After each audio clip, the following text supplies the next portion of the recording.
The Samsung Galaxy S24 Ultra is here to try to reclaim the top spot among the best phones by offering things the iPhone 15 Pro Max lacks. This includes a ton of Galaxy AI features that can do everything from auto-summarizing your notes and moving subjects around in your photos to translating phone conversations in real time. I am a devout supporter of what AI can do with our phones, and after using the Pixel 8 Pro's many AI-assisted features, I think it's clear that AI is where we will see the next revolution with our mobile devices. Not surprisingly, the Galaxy S24 Ultra is marketing itself as the AI phone to beat in 2024. From its intuitive circle to search feature that can reveal what weed is growing in my backyard to chat assist which automatically picks a better tone for my messages, these Galaxy AI features aim to simplify my life. At the same time though, the Galaxy S24 Ultra's $1,299 asking price is $100 more than what you'd pay for a Galaxy S23 Ultra or iPhone 15 Pro Max. This also comes with the most controversial change to Samsung phone, teaching the 10x optical camera of its predecessor with a less powerful but sharper 50 megapixel 5x telephoto lens. Usually I expect longer telephoto ranges with successive devices, so Galaxy AI will need to prove that software can make up for the apparent lack of major hardware upgrades.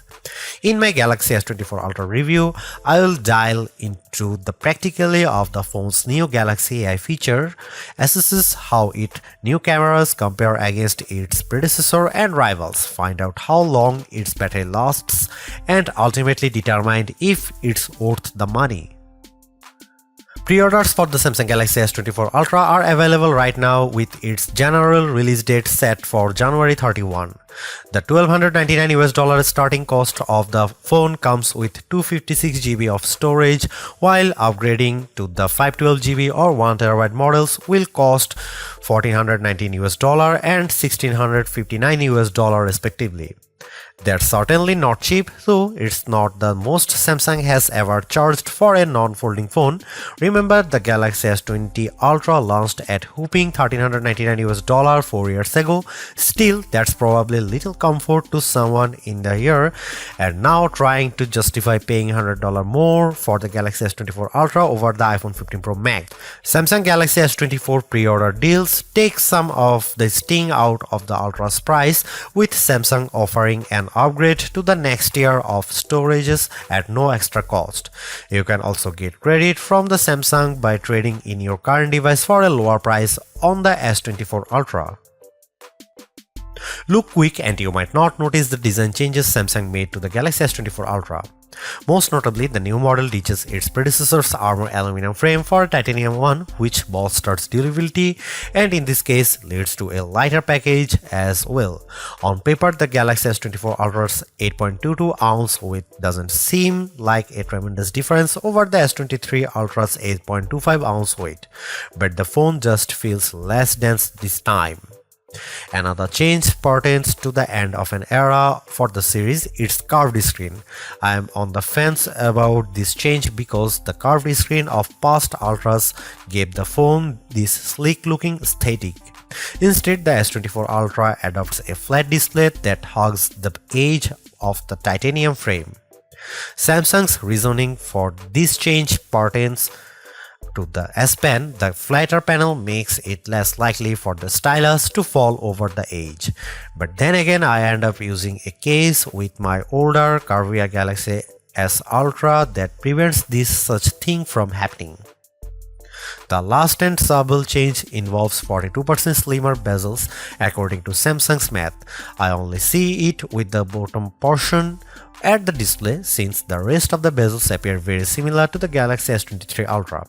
One of the disappointments that will probably go under the radar is how there is no significant change to the S Pen. I was really hoping for Samsung to add something new to the fold here, seeing that the S Pen is one of the features that makes the Ultra distinctively different from everything else. Overall, I don't love or hate the design, but at least there are far more color options to choose from versus other phones, like the titanium violet version of my review unit. On top of that, there are several cases at launch that sprinkle more utility to the phone, like the preview window of the S View wallet case. Over the years, I have been less concerned about the resolution of a flagship's display, mainly because today's QHD Plus resolution is more than adequate. That's exactly what the Galaxy S24 Ultra is packing, a 6.8-inch QHD Plus dynamic AMOLED 2X display that is rich in detail, offers outstanding viewing angles and vibrant colors that makes YouTube trailers like Furiosa jump out at me as I watch it. But of course, all that wouldn't mean much if the new doesn't beat its predecessor in the brightness department.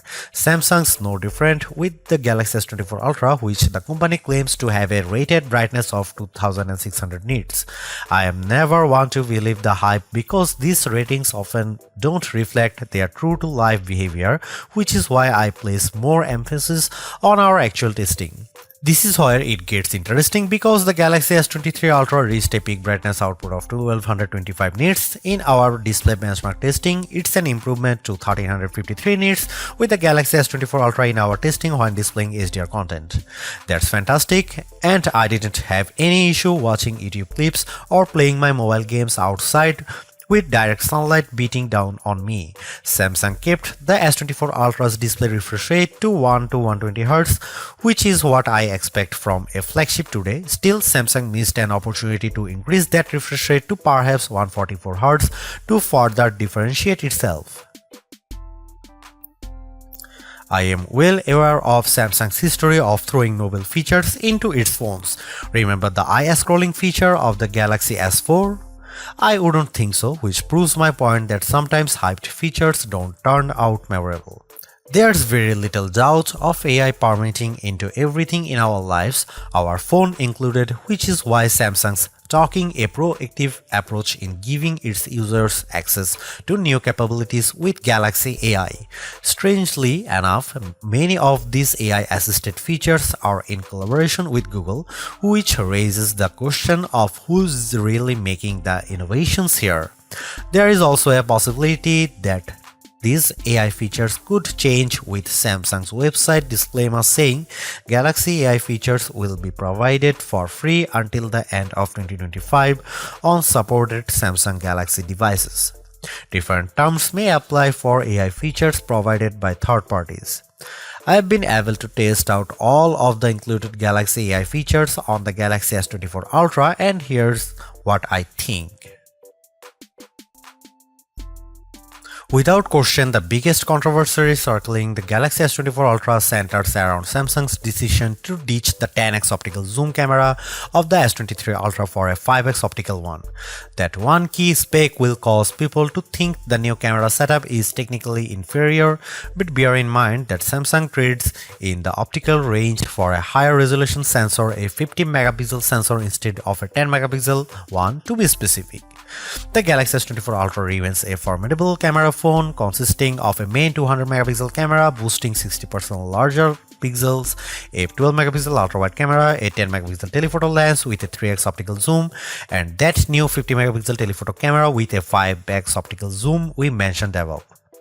That camera can still offer 10x zooms by taking a picture and then zooming in as the resolution drops to 12 megapixel. Samsung says that this approach on the S24 Ultra can deliver the same optical quality performance as its predecessor, which doesn't surprise me. We have seen this executed on other phones with excellent zooming results like iPhone 15's 2x telephoto zoom. Before I detail the new telephoto camera and whether Samsung made the wrong decision, I will explain how this phone other cameras perform under different situations along with side-by-side comparisons against the S23 Ultra and iPhone 15 Pro Max.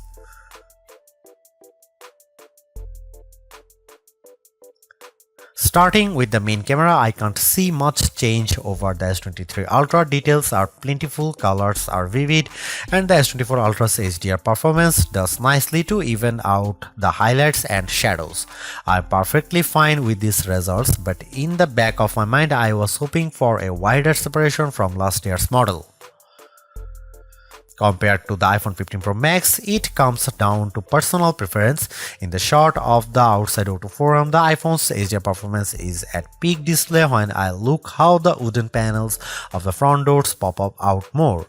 The S24 Ultra also appears to have a colder color temperature as well. Here are some camera samples and you can see it.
There is a lot to say about how Samsung's approach to artificial intelligence with the Galaxy S24 Ultra. From my experience, the Galaxy AI capabilities are fairly intuitive to use and save me a lot of time, exactly what AI is supposed to do for us.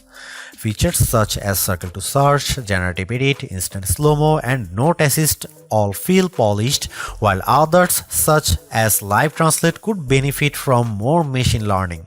Regardless, the Galaxy S24 Ultra proves that AI is here for the long haul.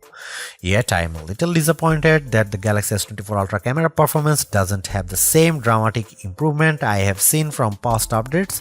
Samsung's choice to drop the 10x optical camera for a 5x one is the most glaring and controversial change, a downgrade I hope doesn't happen ever again. But despite this, the S24 Ultra has marked improvements to its processing power and battery life, two key areas I look at with any phone. The Galaxy S24 Ultra is not just a better, it sets the benchmark for all other phone releases in 2024. Knowing that the increase in price to $1,299 does complicate matters a bit, given that I feel the majority of its AI features are practical, combined with its performance and battery gains, it's still worth getting the Galaxy S24 Ultra if you are in the market for a super phone or upgrading from a handset that's a few years older. Thanks for watching, see you in the next one.